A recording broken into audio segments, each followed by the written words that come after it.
नमस्कार, मी नम्रता वागळे. आपण पाहताय पुढारी न्यूज. अतिवृष्टीची अवदसा पाचवीला पुजल्यासारखी येते आणि शेतकऱ्याचं उरलं सुरलं पीक अक्षरशः धुवून नेते.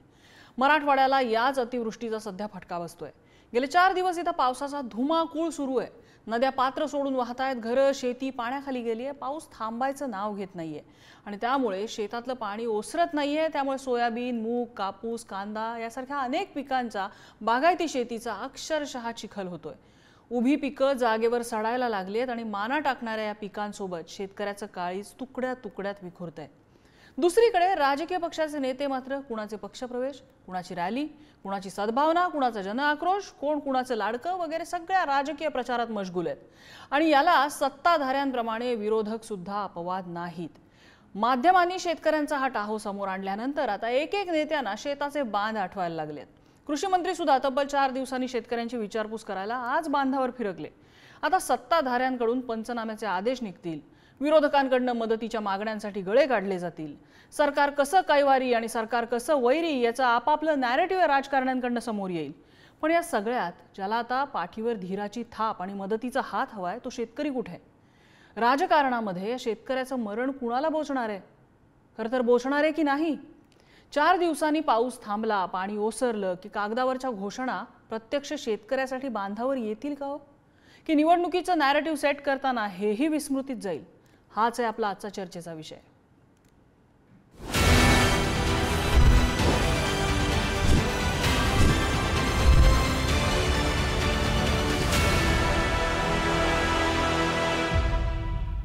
आणि याच विषयावर चर्चा करण्यासाठी आपल्यासोबत आहेत शेतकरी नेते रविकांत तुपकर, जे आज अन्नत्याग आंदोलनाला बसलेले आहेत.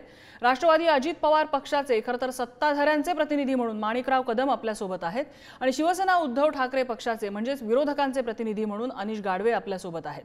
चर्चेला सुरुवात करण्यापूर्वी आदित्य ठाकरे आणि धनंजय मुंडे या दोघांचे आज दौरे झाले या अतिवृष्टीग्रस्त भागामध्ये आणि या दौऱ्यावरनं एकमेकांवर टोलेबाजी करण्यात आली. ती ऐकूया. मागच्या वर्षीपर्यंत जे गद्दार सरकारमधले कृषी मंत्री होते ते मराठवाड्यातलेच होते, ह्याच जिल्ह्यातले होते. आता पालकमंत्री आहेत पण त्यावेळी देखील फिरकले नव्हते. आता कृषी मंत्री कोणीतरी दुसरं आहे, नाव देखील माहिती नाही महाराष्ट्राला. आपण पाहतो याच्यात राजकारण न आणता खरं तर मदत ही तातडीची झाली पाहिजे. कृषी मंत्री पण उतरले पाहणीसाठी. हो, मी तुम्हाला परवाच सांगितलं होतं, कुठेतरी प्रेसमध्ये बोलत होतो की माझा दौरा जाहीर होत्याच हे लोक आता उतरतील. आज मला वाटतं योगायोगाने ते राष्ट्रपती महोदय पण मला वाटतं मराठवाड्यात आहेत.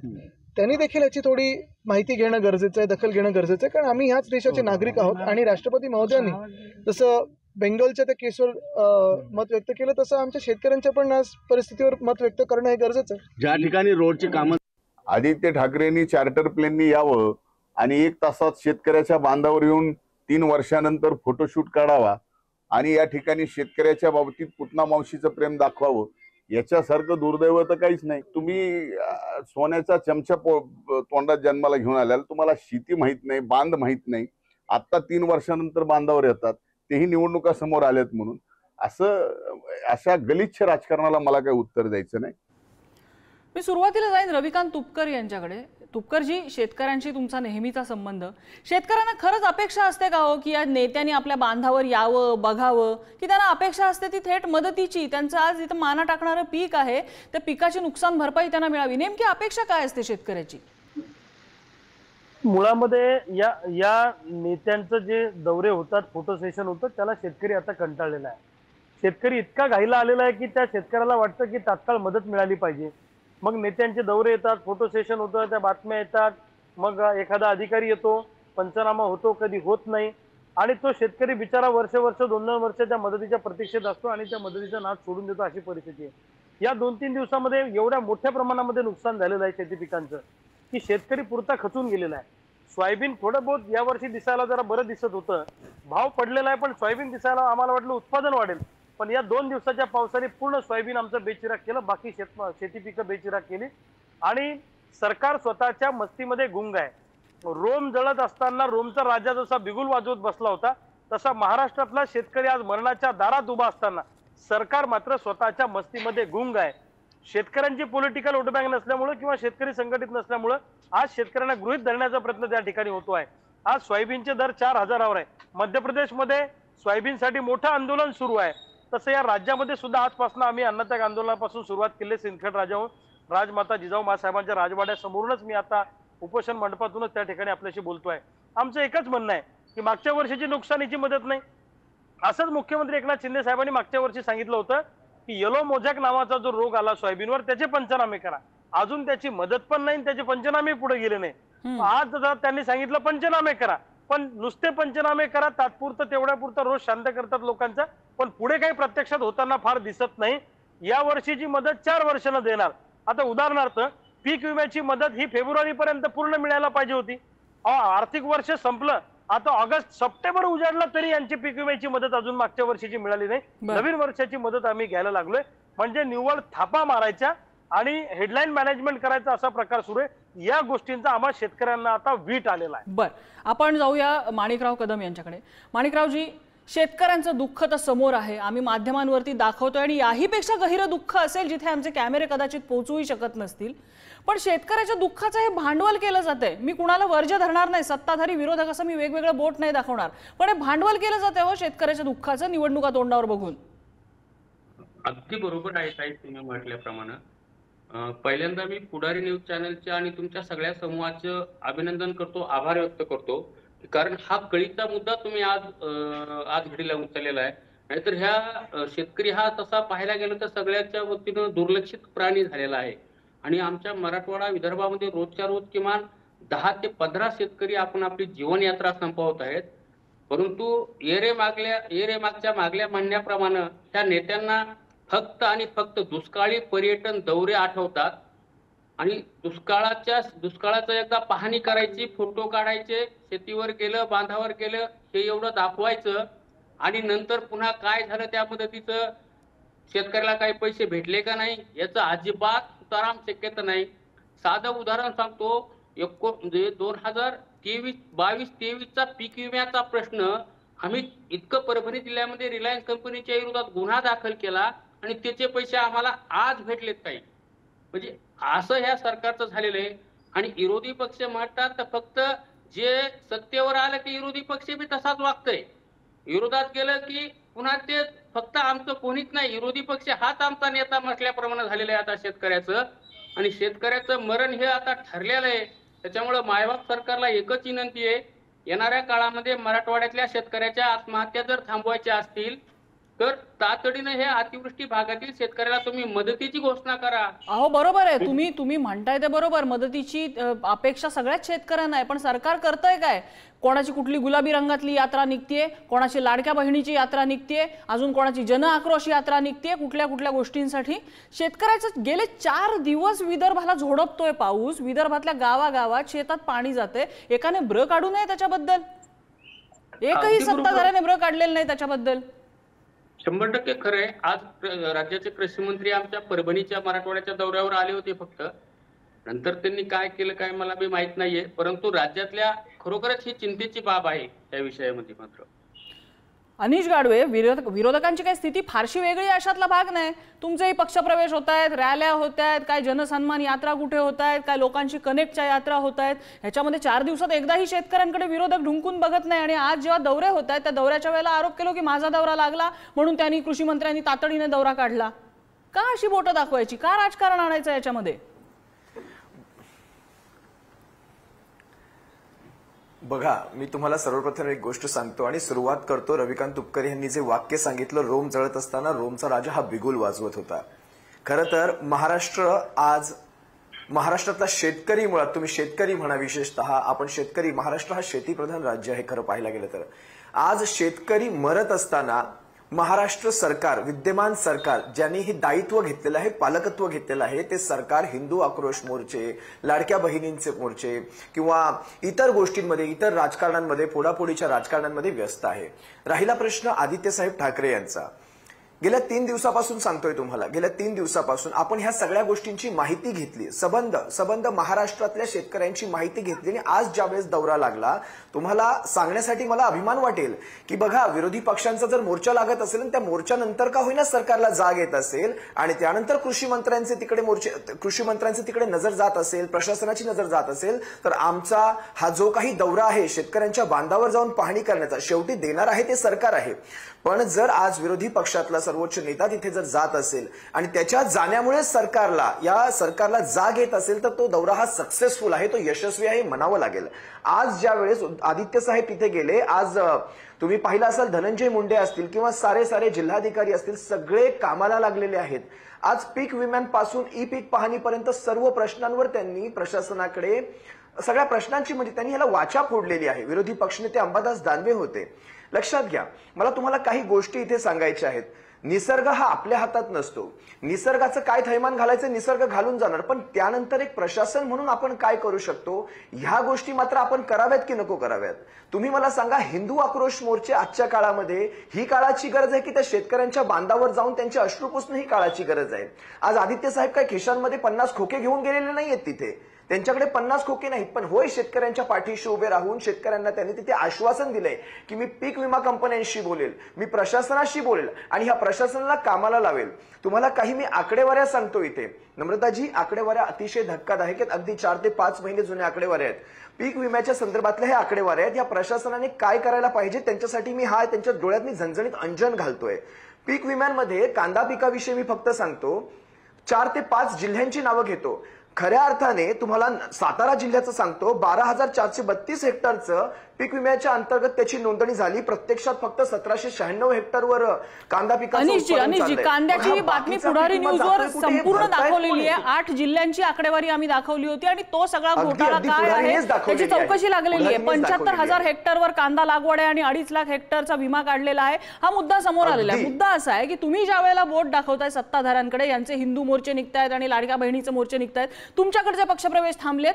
जाहीर व्यासपीठावरती काल तुमचे मित्र पक्ष ज्यावेळेला पक्षप्रवेश करत होते, आम्ही भर पावसात कसे पक्षप्रवेश करतो हे दाखवत होते. एखाद्या नेत्याला तिथे तुमच्या ज्येष्ठ नेत्याला सांगावंसं नाही वाटलं? माझी अशी अपेक्षा नाहीये की शरद पवारांनी एवढ्या पावसा पाण्याचं त्यांच्या या वयामध्ये तिथं जावं, पण ते सांगू शकले असते रोहित पवारांना, ते सांगू शकले असते जयंत पाटलांना की ह्या कार्यक्रमाला येण्याऐवजी शेतकऱ्यांची काय अवस्था आहे ती जाऊन बघा.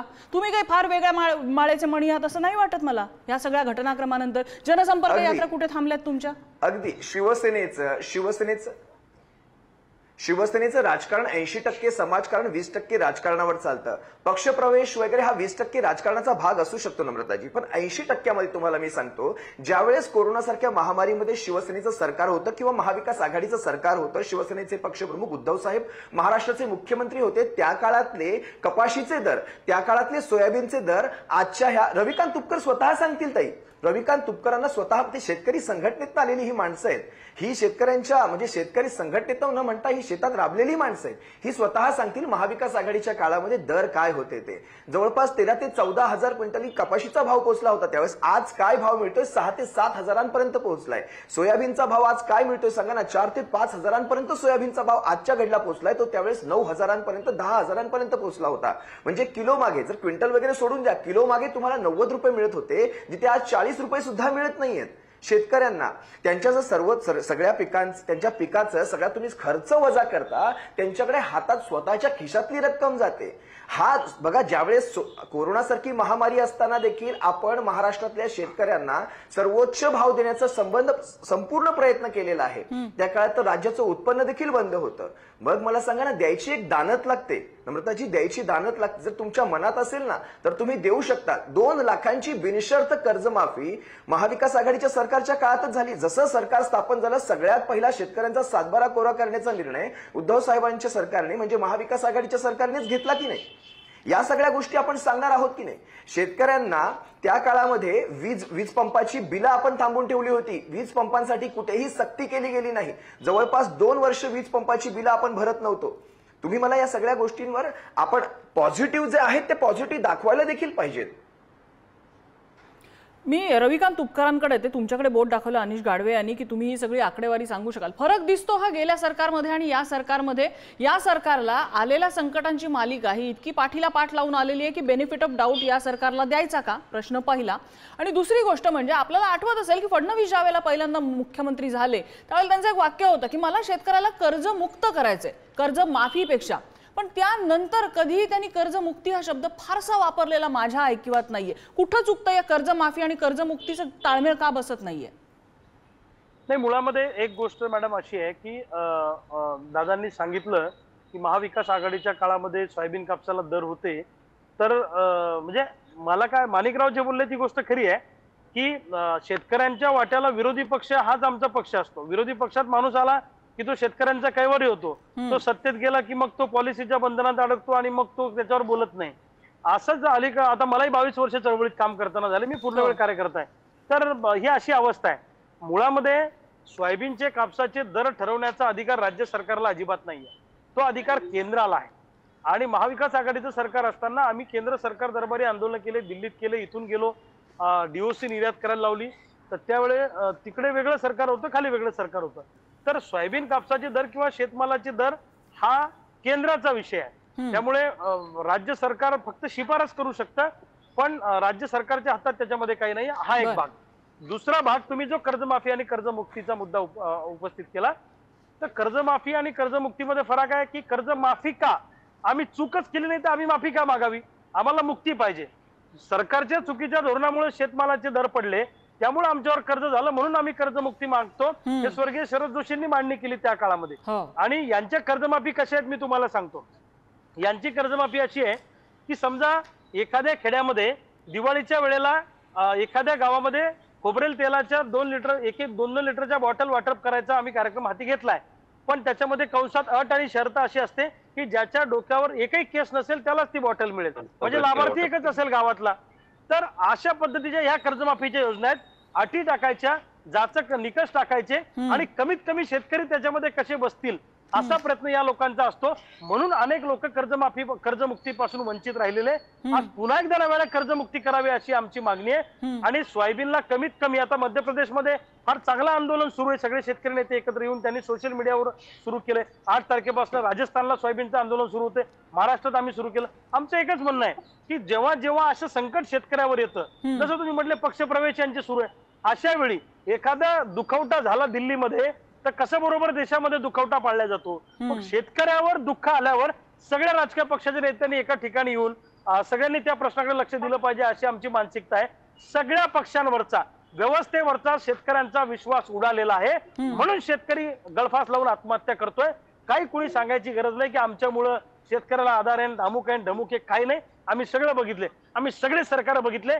शेतकऱ्यांच्या बाबतीत कुणाला सोयर सुद्धा नाहीये. माणिकराव म्हटले ती गोष्ट खरी आहे. माणिकरावजी, सत्ताधारी पक्षाचे तुम्ही आता इथे प्रतिनिधी म्हणून आहात, कैवार नाही असं तुम्हीच जर म्हटलात तर शेतकऱ्यांना बघायचं कुणाकडे? सरकारची धोरणं चुकतायत हे नक्की. कांदा निर्यातीच्या बाबतीत आपलं ताजं उदाहरण ते आहे. आता सुद्धा इथून पुढे जर धोरणं चुकायला लागली तर म्हणजे तेलही गेलं, तूपही गेलं आणि हाती धुपाटणं राहिलं अशी अवस्था होईल सरकारची, शेतकऱ्यांची. अगदी बरोबर आहे ताई. मी जरी त्या ठिकाणी मी जे आलेलो आहे, मी सत्ताधारी पक्षाचा प्रतिनिधी म्हणून आलेलोच नाही. मी एक शेतकऱ्याचा प्रतिनिधी म्हणून आलेलो आहे. माझं घर शेतीवर चालतं, माझं पोट शेतीवर चालतं आणि हे देश, हे राष्ट्र शेतीवर चालतं. त्याच्यामुळे पहिल्यांदा शेतकरी हा माझा आहे. शेतकऱ्यासाठी मी या ठिकाणी आलेलो आहे. पहिल्यांदा माझे मित्र, आमचे सहकारी चळवळीतले रविकांत तुपकर यांनी सांगितलेल्याप्रमाणे प्रत्येक सरकारचं धोरणच हे असतं की दुखणं म्हैशीला आणि इंजेक्शन पखालीला. प्रत्येक वेळेस हेच यांचं ठरलेलं आहे. आता मदतीच्या निकषाच्या संदर्भात मराठवाडा कृषी विद्यापीठानं अतिवृष्टीची आकडेवारी जाहीर केलेली आहे. ताई यांनी स्कायमेटच्या माध्यमातून राज्यामध्ये जवळपास प्रत्येक मंडळामध्ये म्हणजे पर्जन्य मापक यंत्र बसवलेले आहेत. मला सांगा बरं, तुम्हाला आता किती पाऊस कोण्या मंडळामध्ये पडल्या एका पटना वेळेला मुंबईमध्ये कळतंय का नाही? मग ह्या मंत्र्याला दौरे करायची गरजच नाही ना.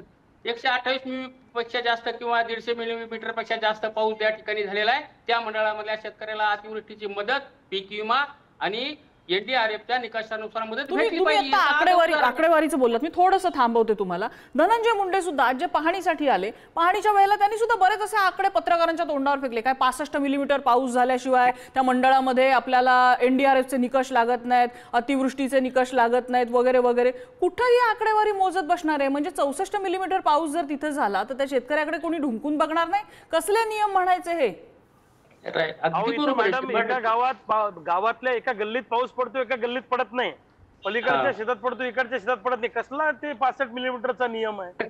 माझं म्हणणं आहे की ते जसं माणिकरावांनी म्हटलं की ते पर्जन्यमापक यंत्राचा जो विषय आहे ना, तो सक्षल खोटा आहे. या जाचाकाठी आणि निकषामध्येच आमचा शेतकरी भरडला जातोय, लक्षात घ्या. सुवर्णमध्ये काढायचं कसं माणिकरावजी? परिस्थिती सुधारायची कशी? तुम्ही सरकारमध्ये आहात, सरकारला तुमच्यासारख्या नेत्यांनी सजेशन दिले पाहिजे, सूचना केल्या पाहिजेत. अहो ताई, आता माफ करा, मी तुमची क्षमा मागून मी माझ्या पदाचं सांगतो. माझं पद म्हणजे आमच्या ग्रामीण भागामध्ये एक म्हण असती, शेळीच्या शेपटीनं माशा बी हाणता येत नाहीत आणि इज्जत बी झाकता येत नाहीत, असे हेच किसान सेलचं हे पद आहे, ध्यानात घ्या. मी सर्वसामान्य शेतकरी कुटुंबामधली, ज्या ठिकाणी महाराष्ट्रामधल्या शेतकऱ्याच्या आत्महत्या झाल्या, रविभाऊ असतील, मी असतील, आम्ही जातीनं त्या ठिकाणी जात असतो आणि त्या शेतकऱ्याचं ग्राण शासन दरबारी मांडत असतो. आता ह्या सरकारच्या जे काय राजकारती मंडळी असतात, रविभाऊ सारखी माणसं, माझ्यासारखी माणसं, तळागाळामध्ये काम करणारी माणसं, हे कोणालाच काही नको असतात. कारण आम्ही जे काय असतं ते रिअल बोलतो आणि खरं बोलतो. तिथं राजकारणामध्ये तिथं सत्य, तिथं खरं बोलायला जमतच नाही. तिथं सगळं ते कागदी घोडेच नाचवावं लागतात, ते आम्हाला जमत नाहीत. आमचं जे काय आहे ते आम्ही शेतकऱ्यासाठी खरंच बोलत असतो. बर, अनिश गाढवेजी, माझ्याकडे अगदी शेवटचं मिनिट आहे. या क्षणाला काय करणं अपेक्षित आहे सरकारने, काय होणं अपेक्षित आहे असं विरोधकांना वाटतं?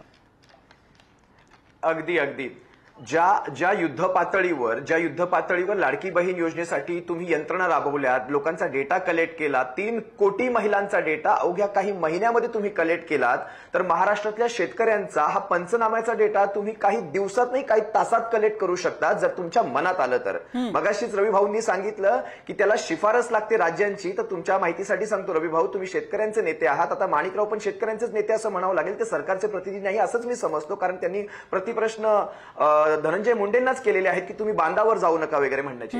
मी तुम्हाला सांगतो, शेतकऱ्यांच्या बांधावर जाऊन ती परिस्थिती लक्षात येते आणि त्यानंतर प्रशासनाला कामावर लावता येतं, कारण डोळ्यादेखत ती परिस्थिती समजली की तुम्ही काहीच करू शकत नाही. काल तानाजी सावंतांनी भर सभेमध्ये एका शेतकऱ्याची अवकात काढली होती. सरकार हे गेंड्याच्या कातडीचं झालेलं आहे, हे देखील इथे नाकारता येणार नाही. तुम्हाला अनेक गोष्टी सांगतो. शिवसेनेच्या म्हणजे शिवसेनेच्या सरकारच्या, महाविकास आघाडीच्या सरकारच्या काळात आम्ही भाव दिला आहे, आम्ही छाती ठोकपणे सांगतो. जो भाव आता 40 ते 50% उतरलेला आहे सर्वसामान्य परिस्थितीमध्ये. शेतकऱ्यांच्या पिकाला हमी भाव हा मिळाला पाहिजे. आज तुम्ही जर सोयाबीनला 90 रुपये किलो, मी तुम्हाला क्विंटलमध्ये जातच नाही, 90 रुपये किलोने किंवा 100 रुपये किलोने जर भाव दिला नाही तर शेतकऱ्याला त्यातून काहीही फायदा होणार नाही. शेतकऱ्यांना हमी भाव द्या. या सगळ्यामध्ये एक जे आहे की शेतकरी आणि ग्राहक यांच्यामधली दरी कमी करणं, शेतकऱ्यांना हमी भाव मिळणं, हे सगळेच मुद्दे यामध्ये येतात जिथं जिथं शेतकऱ्याचा मुद्दा येतो. मात्र तुम्ही एक खूप महत्त्वाचा मुद्दा जो मांडलात की लाडकी बहीणसाठी ज्या पद्धतीने सगळी यंत्रणा कामाला लागली, त्याची निम्मी यंत्रणा जरी शेतकऱ्यांसाठी कामाला लागली तरी आज शेतकऱ्याची काय दुरवस्था झाली हे आपल्याला समोर दिसेल आणि शेतकऱ्यासाठी काहीतरी करता येईल. जाता जाता एक व्हिडिओ तुम्हाला दाखवते, म्हणजे आपल्या पॅनलवर असलेल्या सगळ्यांना आणि हा शो बघत असलेल्या प्रत्येकाला, विशेषतः राजकारण्यांनी हा व्हिडिओ बघावा.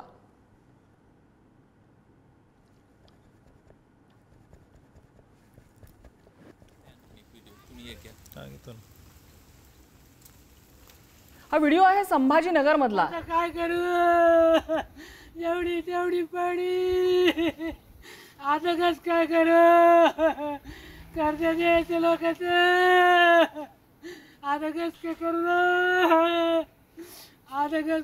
हा शेतकरी 2 दिवसापूर्वी जेव्हा शेतात गेला असेल तेव्हा आपल्या खांद्यापेक्षा उंच झालेलं पीक केवढ्या अभिमानाने, किती आनंदाने या शेतकऱ्याने बघितलं असेल. आणि पाऊस येतो आणि अख्खच्या अख्खं उभं पीक झोपवून टाकतो. काय राहिलं त्या शेतकऱ्याच्या हातात? त्याचा हा टाहो कधी पोचेल सरकारपर्यंत? त्याला कधी मदत मिळणार आहे? त्याचं झोपलेलं हे सोनं उभं राहण्यासाठी, या शेतकऱ्याला उभं राहण्यासाठी कधी मदत मिळणार आहे? उत्तरं मिळायला हवी खरं तर. चर्चेसाठी सगळ्या मान्यवरांनी वेळ दिला, सगळ्यांचे आभार. आजचा चर्चेचा धुरळा इथे शमलाय. उद्या पुन्हा भेटूया नवीन विषयासह. पाहत रहा पुढारी न्यूज.